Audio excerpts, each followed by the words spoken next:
मक्का royal clock tower को बनाने में लगभग $16 बिलियन का खर्च किया गया था। सऊदी किंग अब्दुल अजीज रॉयल क्लॉक टावर पर दुनिया का सबसे बड़ा घड़ियाल लगाना चाहते थे, जिसके ऊपर लगा होगा एक बहुत बड़ा हीरा और सबसे टॉप पर एक गोल्ड प्लेटेड क्रिसेंट। पूरा स्ट्रक्चर बनकर कंप्लीट हो चुका था। अब बारी थी इस स्ट्रक्चर के ऊपर दुनिया की सबसे बड़ी घड़ी बनाने की। इस काम को अंजाम देने के लिए जर्मनी की पैरेट नामी कंपनी को सिलेक्ट किया गया, जिनको इस काम में 165 सालों का एक्सपीरियंस था।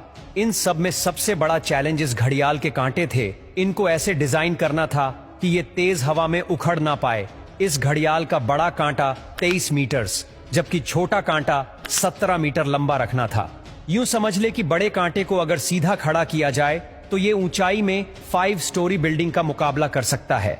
600 मीटर की ऊंचाई पर हवाएं 200 किलोमीटर पर आवर से भी ज्यादा तेज चल सकती है, जो इस कांटे को बड़ी आसानी से उखाड़ सकती है। आखिरकार घड़ियाल के कांटों को स्पेशल कार्बन फाइबर मटेरियल से बनाने का फैसला किया गया, क्योंकि कार्बन फाइबर एक लाइट वेट मटेरियल है, लेकिन यह स्टील से भी ज्यादा मजबूत होता है।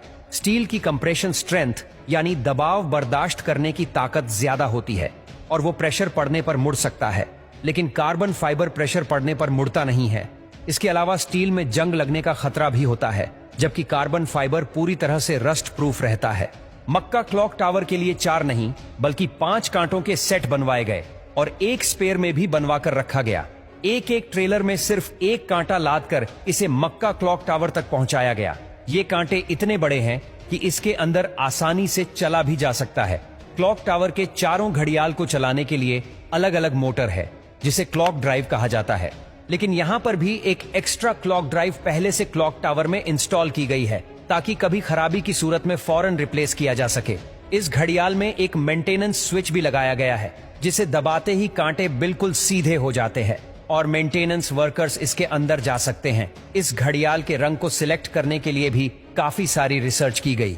रिसर्च करने के बाद ग्रीन कलर की LED लाइट सिलेक्ट की गई। ग्रीन कलर इसीलिए सिलेक्ट किया गया क्योंकि ग्रीन कलर में 8 किलोमीटर दूर से देखने पर भी टाइम सही से नजर आता था। इस क्लॉक टावर पर हैरतअंगेज तौर पर टोटल 20 लाख LED लाइट्स लगी है। हर एक LED एक दूसरे से 4 इंच के फासले पर लगी है। इन 20 लाख LED को भी स्पेशली मक्का के गर्म मौसम को नजर में रखते हुए बनाया गया, जिसमें 1 साल से भी ज्यादा का वक्त लगा। अब बारी थी मक्का क्लॉक टावर के सबसे मुश्किल लेकिन खूबसूरत पार्ट को बनाने की। बिल्डिंग के टॉप पर एक क्रिसेंट लगाना था। ये क्रिसेंट 75 फीट ऊंचा और इतना ही ज्यादा चौड़ा भी है। लाइट वेट रखने के लिए इसे फाइबर ग्लास और कार्बन फाइबर को मिक्स करके बनाया गया, पर फिर भी इसका टोटल वजन 35 टन के करीब है। क्रिसेंट और घड़ियाल के ऊपर हीरे को बनाने की जिम्मेदारी जर्मन कंपनी रीवा को दी गई। जानकारी के लिए बता दे कि इस घड़ियाल को दुबई में बनाया गया और फिर बाद में उसे मक्का ट्रांसपोर्ट किया।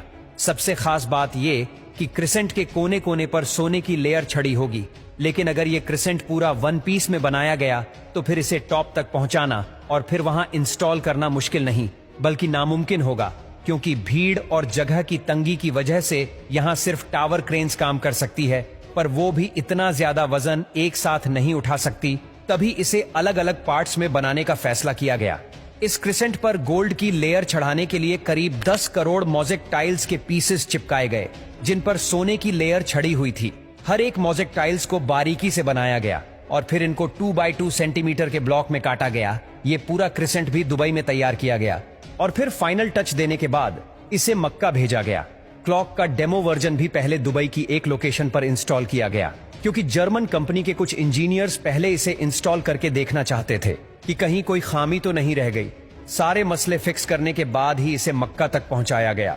600 मीटर की ऊंचाई पर क्रिसेंट की इंस्टॉलेशन भी एक बहुत बड़ा चैलेंज था, क्योंकि इतनी ज्यादा ऊंचाई पर टावर क्रेन्स इतना ज्यादा लोड नहीं उठा सकती।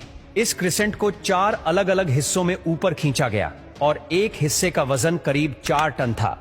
ये इंजीनियर्स और वर्कर्स के लिए काफी खतरनाक टास्क था, क्योंकि एक तो टावर क्रेन्स इतनी ज्यादा ऊंचाई पर होने की वजह से ज्यादा वजन नहीं उठा सकती थी।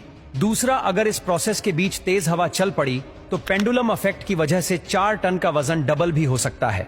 फिर वही हुआ जिसका डर था। ठीक उस वक्त जब क्रिसेंट का एक हिस्सा हवा में था, तब अचानक हवा चल पड़ी। आखिरकार कुछ वर्कर्स ने इसे रस्सियों से पकड़कर हिलने से रोका और फिर इसे पोजीशन में लाकर फिक्स कर दिया गया। इस क्रिसेंट में टोटल 3 फ्लोर्स हैं, एक ऑफिस, एक मीटिंग रूम और एक मस्जिद, जो कि मैन मेड स्ट्रक्चर पर दुनिया की सबसे ऊंची मस्जिद है। और अगर क्लॉक के एरिया की बात की जाए तो सिर्फ एक साइड की क्लॉक 16,000 स्क्वायर